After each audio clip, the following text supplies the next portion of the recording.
হাম্বা হাম্বা হাম্বা চুরি করেনি বুম্বা, নেড়ি নেড়ি নেড়ি সিবিআই করছে দেরি, মেয়েকে চায় বাংলা এবার খেলা সামনে। My name is Bangali and I am not a Bangladeshi.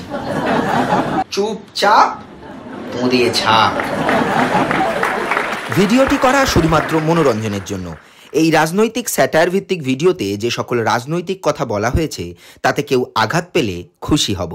বুঝবো কানকাটাদের আঁতে ঘা দিতে পেরেছি। এর ফলে আমার পিছনে রাজনৈতিক নেড়িদের উস্কে দিলে তা আমার নিম্নস্থলের একটি কেশও উৎপাটিত করতে পারবে না। কিছু হলে কেস খায় রোদ, পেট ভরে আম আদমি, শেষ পাতে নেতা বেড়ে দিয়ে যায় পাকাতে তুলের চাটনি, বিনি পয়সায় আমাদের দেয় আমাদেরই পয়সা, বুদ্ধি ঠাসা মাথা আমাদের, কুমড়ো হতা है जैसा आम आदमी, আমি আদমি আম আদমি, আমি আদমি আম আম আম আম আদমি, আম আদমি, আমি আদমি আম আদমি, আমি আদমি। My name is Bangali and I am not a Bangladeshi. মানে এটা আমার সিনেমার নাম। আমি এই সিনেমাটা দিয়েই মানে ডিরেক্টোরিয়াল ডেবিউ করবো ভেবেছিলাম। তো এই কথাটা আমি আমার একটা বাংলাদেশি ফ্রেন্ডকে জানিয়েছি, ফোন করেছি, ওকে বলেছি। তো প্রথমে শুনেই ও আমাকে প্রশ্ন করলো যে তোদের ইন্ডাস্ট্রিতেও বাংলাদেশি ভাষায় কাজ হচ্ছে না। এটা হাসির নয়, আপনারা হাসছেন, এটা হাসির কথা নয়, হাসির কথাটা অন্য। আমি ওর কথাটা শুনে আমিও হো হো করে হেসেছি। তো ও আমাকে বলছে যে তুই হাসছিস কেন? আমি বললাম ওই যে তুই বললি না ইন্ডাস্ট্রি, ওইটা শুনে। এই মুহূর্তে পশ্চিমবাংলার সব থেকে ছোট এক শব্দের যোগ হচ্ছে ইন্ডাস্ট্রি। এই ইন্ডাস্ট্রি, এই সিনেমা, এগুলো নিয়ে আমরা কথা বলবো, তাই জন্য এটা দিয়ে শুরু করলাম। কারণ বেসিক্যালি আমি যেটা দেখেছি, সিনেমা যেমনই হোক, গল্প আপনার যা খুশি হলেও চলবে, কিন্তু প্রমোশনটা মেন। মানে রিসেন্ট দেখে সেটা বুঝছেন নিশ্চয়ই। মানে ধরুন নায়ক নায়িকা এক্স, তাদের বর্তমান, সেই বর্তমানের এক্স, সব মিলিয়ে মিশিয়ে একটা জায়গায় প্রমোশনে আনতে পারলে গল্প আপনার যদি ঘাটালের জলে ভেসেও যায় অসুবিধা নেই, প্রমোশনটা মাস্ট। তো এই সিনেমা ইন্ডাস্ট্রি প্রমোশন সব নিয়েই কথা বলবো। তারও আগে যেটা নিয়ে বলা দরকার সেটা হচ্ছে এই সিনেমাটাও আমি বানাচ্ছি, হ্যাঁ, ওই বাংলাদেশি ভাষাতে। বিষয়টা যেটা হয়েছে যে আমি সব থেকে বেশি আনন্দ পেয়েছি যেটা জেনে, যে এখনের সময় বাংলা খাওয়া ছাড়াও বাংলা বলা আর বাংলা পড়া নিয়ে বেশ একটা চর্চা চলছে, সেটা আমার বেশ ভালো লেগেছে। এবং আমি সেই জন্য এই রিসেন্ট সময় যা যা ঘটছে, যা যা হচ্ছে, বিভিন্ন রাজনৈতিক ব্যক্তিত্বরা বিভিন্ন মতবাদ রাখছেন, সেগুলো শুনছি, পড়ছি, আর্টিকেল পড়ছি। তো এইটা পড়তে পড়তেই আমি সেদিন দেখলাম, আমার মানে একটা রিসার্চ বলতে পারেন, যে হঠাৎ করেই দেখলাম যে আমাদের রাষ্ট্র, আমাদের যিনি এই মুহূর্তে দেশের প্রধান, তার দল এবং তার প্রশাসন বাংলাদেশি ভাষা উল্লেখ করেছে। বাংলার প্রতি একটা বিদ্বেষ, বা বাংলা বলা, বাংলা কথা যারা বলে তাদের প্রতি একটা বিদ্বেষ দেখা গেছে। এটার কারণ কি আমি খুঁজে বার করার চেষ্টা করলাম। তো এই কারণ খুঁজে বার করতে গিয়ে আমি যেটা দেখলাম যে ওনার বাংলার প্রতি রাগটা কেন। কি হয়, নেতা মন্ত্রীরা কি হয়, ওই যখন ধরুন দেখবেন ওই ডায়লগ বলতে আসে, মানে ওনারাও তো সব থেকে বড় অভিনেতা অভিনেত্রী, তো ওনারা যখন ওই স্ক্রিপ্ট রাইটারদের দিয়ে ডায়লগ লিখে নিয়ে আসেন বলতে, তো ওনাদের যেটা মেন সমস্যা হয়, ওনারা মুখস্থ বিদ্যা করে আসেন, মুখস্থ করে আসেন, মানেটা বোঝেন না, অর্থটা না বুঝে চলে আসেন। মানে ওই ছোটবেলায় আমাদের বাংলা মিডিয়ামে হতো, কিছু ছাত্র দেখবেন আগের বন্ধু যেটা লিখছে পরের বন্ধু হুবহু সেটা লিখত। এই করতে গিয়ে আমাদের স্কুলে একটা কেস হয়েছিল, মানে এটা নিয়ে ছোটবেলায় একটা জোকও আছে, যে আগের বন্ধু লিখেছে যুদ্ধে শাহজাহান হারিয়া ভাঙিয়া পড়িলেন, পিছনের বন্ধু ওটা দেখে হুবহু লিখে দিয়েছে। তো ওর হাতের লেখাটা বুঝতে পারেনি কি লিখেছে, ও লিখেছে যুদ্ধে শাহজাহান হারিয়া জানিয়া পড়িলেন। বিষয়টা ওরকম। ভাগ্যিস যোগটা আমি শাহজাহানকে দিয়ে বলেছি, অন্য নামগুলো খুব কেস ছিল। যাই হোক, তো শাহজাহানকে নিয়ে বলেছি যখন, মনে হয় না খুব একটা কেস হবে। তো এবার যেটা বিষয়টা, যেটা আসল বলছিলাম, তো এরকমই হয় কি, নেতা মন্ত্রীরা ওই স্ক্রিপ্টটা পড়ে আসেন, সেটাই এখানে উগড়ে দেন। তো এরকমই আমাদের দেশের যিনি মাথা, তিনিও এরকম মুখস্থ করে এসছেন। প্রথম কথা তো ওনার মুখস্থ করার অভ্যেসটা ছোটবেলা থেকে নেই, স্কুল টুলে গেলে একটা মুখস্থ বিদ্যার অভ্যেসটা থাকতো। যাই হোক, তো উনি মুখস্থ করে এসে কি বললেন লাস্ট বার বিধানসভা ভোটের আগে, চুপচাপ দিয়ে ছাপ বলে তো দিলেন। পদে ছাপ টিএমসি সাপ, পদে ছাপ বলে তো দিলেন, কিন্তু উনি নিজেও ভাবেন নিজে বাঙালি, ওনার কথা এরকম অক্ষরে অক্ষরে মেনে নেবে, মানে পালন করবে। সত্যি সত্যি বাঙালি ভোটের সময় পদে ছাপ দিয়ে দিল। সেই যে ওনার বাংলার উপর, বাংলা ভাষার উপর একটা রাগ তৈরি হলো, সেটারই ফল এখন আমরা বুঝছি। এবং মানে এই বাংলা ভাষা নিয়ে কথা বলতে বলতে যেটা না বললেই নয়, আমার যেটা মেন মনে হয় যে কোনো মানুষ যাদের এই বাংলা ভাষা, বাংলাদেশিদের ভাষা, এগুলো নিয়ে রাগ, অভিমান, ক্ষোভ আছে, তাদের অন্তত একবার বাংলা মিডিয়ামে পড়া উচিত। বাংলা মিডিয়ামে পড়লে আমি বলছি এই ধরনের রাগ, ক্ষোভ সব চলে যাবে। বাংলা মিডিয়াম আপনাকে শেখাবে বাংলা ভাষায় কতটা রস আছে।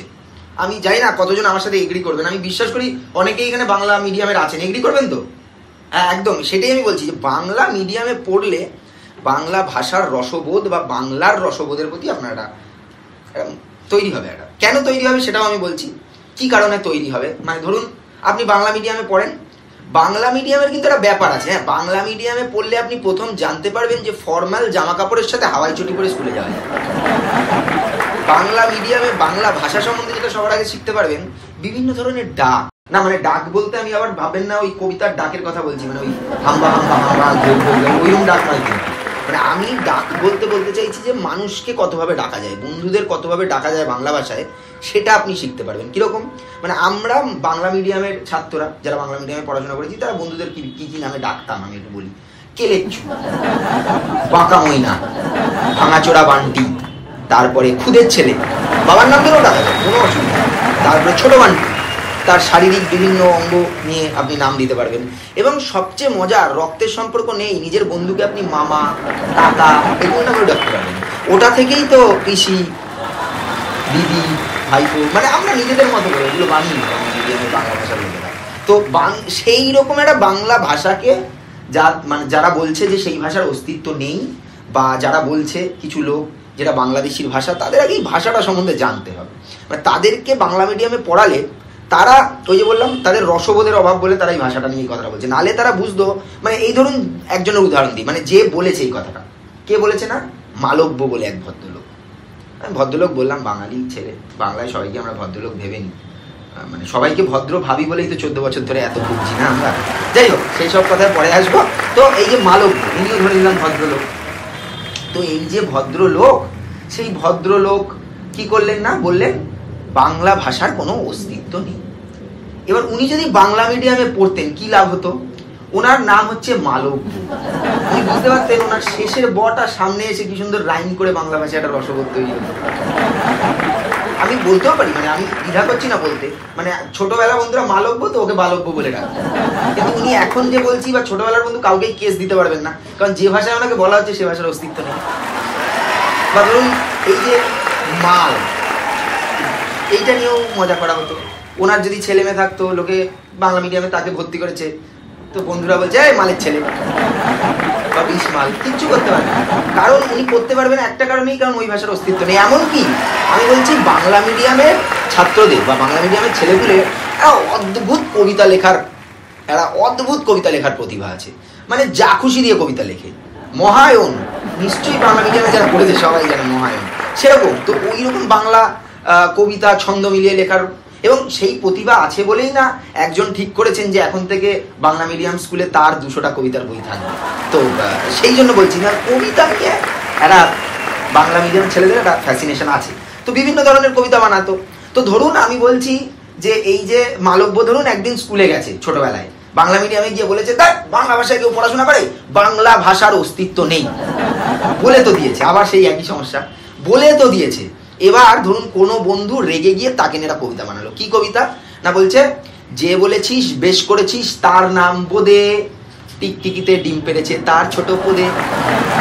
এবার সেও বলে দিয়েছে, কিন্তু সেই বন্ধুকে কেস দিতে পারছে না, বা আমি যে এখন বললাম আমাকেও কেস দিতে পারবে না, কারণ মালব্যই বলেছেন এই ভাষাটার কোনো অস্তিত্ব নেই। যে ভাষার অস্তিত্ব নেই সে ভাষায় গালাগালি দিয়ে কি করে কেস দেবেন? তো এই বাংলা ভাষা নিয়ে আমি এই জন্য বলছি যে এই বাংলাদেশের ভাষা নিয়ে চর্চা হওয়া দরকার। এবং বাংলাদেশি ভাষা বা বাংলার এই ভাষার যে এই যে আজকে যে মানুষ এইভাবে দাগিয়ে দিতে পারছেন, বা আমি ধরে নিচ্ছি মানে অন আ সিরিয়াস নোট, যে এই বাংলা ভাষাকে নিয়ে যে মানুষ অপমান করার সাহস দেখাতে পারছেন, সেটার জন্য কিছুটা দায়ী তো অবশ্যই আমরা। কিন্তু আমি এখনো বিশ্বাস করি এই বাঙালিকে, এই পিছিয়ে পড়া বাঙালিকে, বাংলা ভাষাকে একজন পারেন, তুলে ধরতে, একজন উঠিয়ে নিয়ে যেতে পারেন এই খাদ্যের কিনারা থেকে। এবং তিনি রিসেন্টলি ভাষা আন্দোলন শুরু করেছেন। হ্যাঁ, মানে 21শে ফেব্রুয়ারি ভাষা আন্দোলন না, সিরিয়াসলি ভাষা আন্দোলন শুরু করেছেন এবং তাকে মানায় ভাষা আন্দোলন করা। তিনি নিজে বলেছেন তিনি 35টার উপরে ভাষা জানেন। এবং আপনি ভেবে দেখুন না, উল্টো দিক থেকে ধরুন বাংলা ভাষাকে অবজ্ঞা করে বাংলাদেশিদের ভাষা বলে এরা বাংলা ভাষা উড়ে এলো। কিরকম বাংলা ভাষা? যে চুপচাপ পদে ছাপ। এদিক থেকে উনি সেটাকে আটকাচ্ছেন কি বলে? হামরা গভর্নমেন্ট जो सोचेगा वही करता है, उसके बाद कुछ नहीं करता है। তো এরকম বাংলার এগেনস্টে এরকম হিন্দি যাবে, তবেই না বাংলা ভাষার উন্নতি হবে। কি ঠিক বলছি কিনা? এবং সবচেয়ে মজার, আজকেই আমি সোশ্যাল মিডিয়ায় দেখছিলাম একজন ভদ্রলোক একটা কবিতাকে হিন্দিতে ট্রান্সলেট করেছে, ইচ্ছে করে করেছে, উনি মজা করে করেছে। এই বাংলা ভাষাকে নিয়ে যে এত খারাপ একটা মন্তব্য করা হয়েছে, বা বাংলা ভাষাকে নিয়ে এই যে বাকিদের যে একটা তাচ্ছিল্য, সেটার এগেনস্টে উনি করেছে। ঠিক আছে, সেটার এগেনস্টে করেছে কিরম আমি বলি। উনি নাটোরের বনলতা সেন, সেই নাটোরের বনলতা সেন কবিতাটাকে হিন্দিতে ট্রান্সলেট করেছে।